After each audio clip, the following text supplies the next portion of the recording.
Hi, we're in Minneapolis with Master Gardener Meleah Maynard. She's going to talk to us today about how to harvest greens. Let's start with butter lettuce. What's the best way to harvest butter lettuces?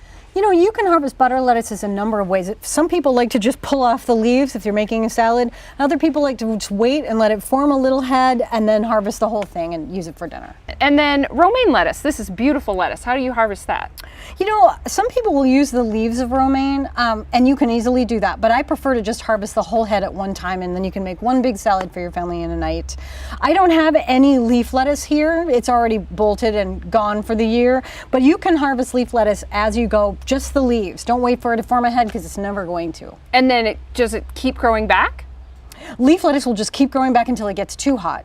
Excellent. Okay, and kale. What kind of kale do you grow and how do you harvest that? I've got lacinato kale. It's a dinosaur kale, a lot of people call it. And I like that one because it keeps producing all year long. You cut stems, you cut off leaves from the bottom, or you can just break them off.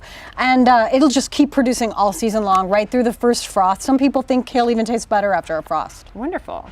I see you also have rainbow chard. How do you harvest that for maximum greens? I have rainbow chard, yes, and I cut that off with a knife at the base, and you can do the same thing all season long. It won't hold up that well after frost, but you can just keep cutting it and harvesting it all season. So when you pull out a head of romaine and you have that open space, what happens next? Do you plant more lettuce? Oh, good question. I plant a lot of different things. I sow arugula, and I sow more lettuce and different varieties of kale and spinach. This is a spinach, a Malabar spinach right here, that's replaced a couple heads I pulled out.